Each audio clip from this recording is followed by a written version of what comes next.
Hi, friends. Thanks for tuning in again. Last time I was talking about my 6 month stint back here in Colorado between living in Europe and living in California. I had gotten to do some of the bigger climbs. I was getting all psyched about getting out to Yosemite and learning how to big wall climb. And I decided to head out west in style. I wanted to ride my mountain bike, and I had never, I had never gone on a cross country mountain bike trip like this before. And the reason I got a mountain bike is because in back of my mind I wanted to do a big trip to South America eventually, and I knew there were going to be a lot of sections on dirt roads and trails. So this was going to be kind of like a training trip if I could bike from Denver out to California.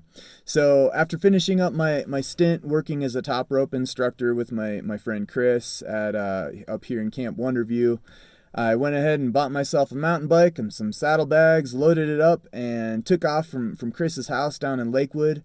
I remember he sent me off with a prayer and a blessing.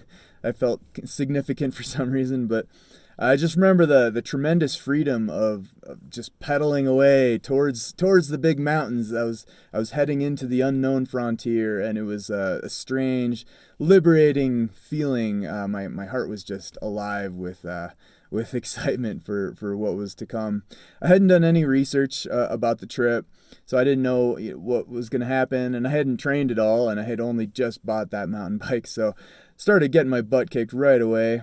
I headed towards what I was familiar with, which was Clear Creek Canyon. I wasn't sure how I was going to get through the mountains, but I was familiar with climbing in there. So as soon as I entered the canyon, I saw a no bicycling sign, and this was kind of a letdown for me. But I had never noticed the signs before, but I wasn't about to turn around. I didn't know how else to get west. So I just kind of kept pedaling on and hoping for the best.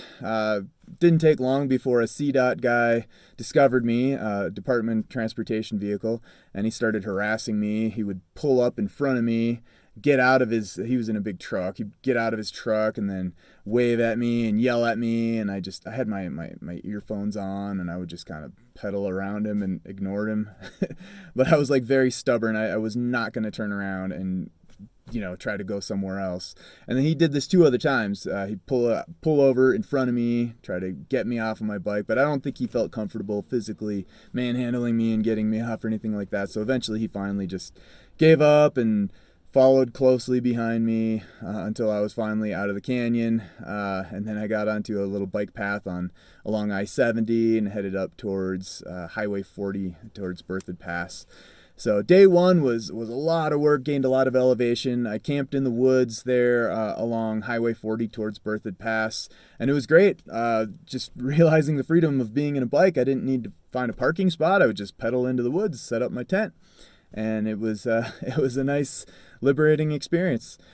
Day two was a major butt kicker. Had to go up and over Berthoud Pass, over the Continental Divide, and this is something like 11, 12, almost 12,000 feet, I think. And I mean, so I'd gained 6,000 feet of elevation from Denver, so it was a lot of work for me. Was not in that kind of shape, but finally made it up and over Berthoud Pass, coasted down into Tabernash, kind of by Winter Park, and stayed at an acquaintance's house there. And then day 3 through 7, just kept heading west on Highway 40. Stretches of highway started getting more and more desolate. It started to look more like desert, and I was just towns and any sort of habitation was becoming fewer and far between.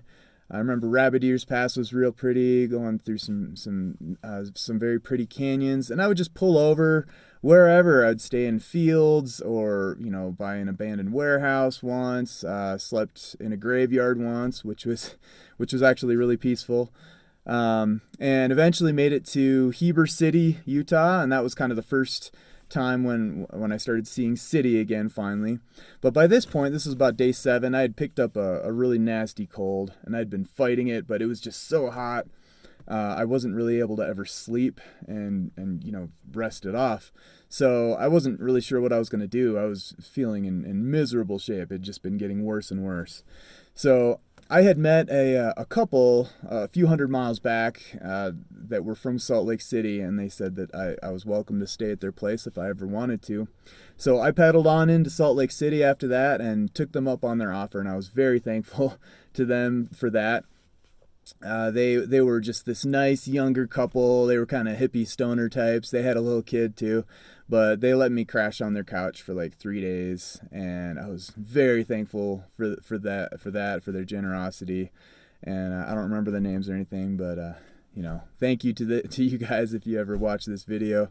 But after 3 days, I felt all rested up. I'd kicked the cold out, and I was ready to hit the road again. Now the heat was just becoming absolutely intense and unbearable. This was middle of August in Utah.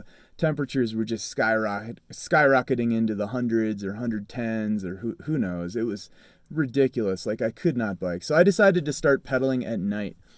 So I left Salt Lake City around 3 or 4 p.m. and just kind of pedaled into the afternoon and then into the night, and eventually picked up Highway 50. And this next stretch, for the next week, I started pedaling along Highway 50 through Utah and then through Nevada. And they call this the loneliest road in America. And it was just utterly bizarre.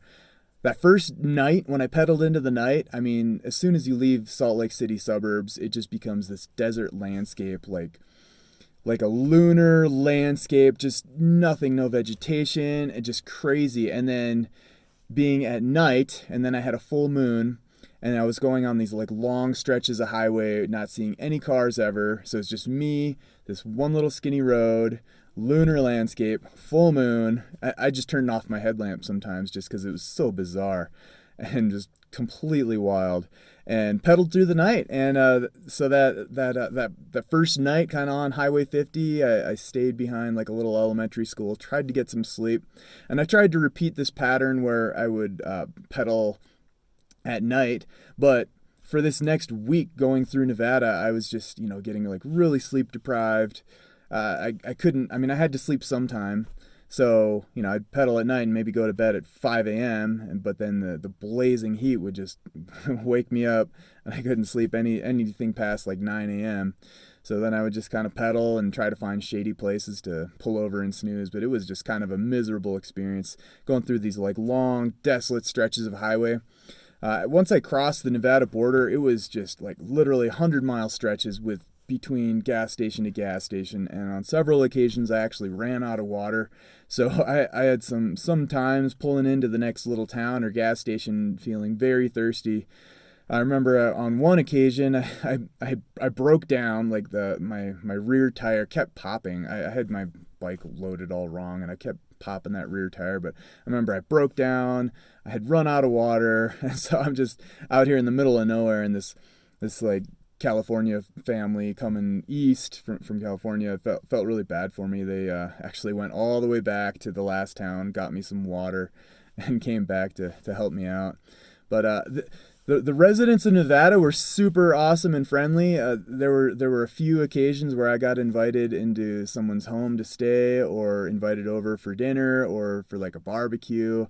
And there were just these little oases through that whole experience that, even though it kind of felt like I was going through this hellish desert and hell on earth, I still had these little, places of respite where people were super friendly and giving me free stuff and were hospitable. And the last place in Nevada that I stayed, there was like this little ranch. It's this Christian family, and they're super friendly and let me stay, and they offered to let me stay the night, but I told them, not, thanks. I'm gonna go ahead and pedal through the night. So I remember that night pedaling all the way into Carson City, Nevada, and just it got dark, and I just kept pedaling and pedaling and pedaling into the night, into California, until I was exhausted. And at this point, I had been going through desert for about 14 days or so, 15 days, and I was just dog tired to the soul. Like the desert and the heat and the exhaustion, the sleep deprivation, the sunburn. I mean, everything. I was just so tired. It was hard to describe, but I just pedaled into the night, crossed the border, and finally just kind of crashed somewhere in California. There was like a little campground or something. So when I woke up the next day, I awoke to the most amazing scene that I had ever experienced. I woke up. I was on this pine needle forest. Looked up to these huge trees, the biggest trees I had ever seen in my life. This is the redwoods, and squirrels running around and birds chirping, and the air was cool. It was like all of a sudden it had dropped like 30 degrees or something. It was in the 60s or in the 70s in the morning. It was just unbelievable. So in just utter bliss, I packed up my bike and started pedaling up into the mountains through the Sierras. I had decided instead of going directly to Yosemite, I was going to try to just go all the way to the coast. That seemed like a more logical ending point for me. And then I was going to have my friend Nick pick me up in San Francisco, and then we would go to Yosemite. So anyways, instead of going to Yosemite, I just pedaled up into the mountains. I was a little bit north of Yosemite and just kept on going. And the temperatures just kept dropping. There was like a cool mist drizzle that started falling. I saw these like glaciated, polished slabs of this white granite, and just getting into the wine country, I could smell the sweet smell of the vineyards, and it felt like I had just pedaled through hell and entered heaven. It was incredible. All these fruit vendors giving me free fruit. I remember this guy at a hamburger stand gave me like free hamburgers. And then I kind of got to the last little pass there in California and just coasted downhill all the way into Lodi. It was like 130 miles of just utter bliss compared to what I had just been through. And then in Lodi, it started pouring rain. I remember I like escaped in this little this little like play tube in a kid's playground. You got these little the plastic tubes they crawl through, but I camped out in one of those little tubes. And then the next day I finished the trip. I made it all the way to the coast and completed the journey. And my buddy Nick came out there and met me. I was at a friend's house, and Nick came and picked me up. And then we headed out to Yosemite for the next adventure. So anyway, that was my bike trip. It was quite the experience and a wonderful adventure. And next time I'll talk about heading into Yosemite and my first experiences in big wall climbing. So thanks for coming along.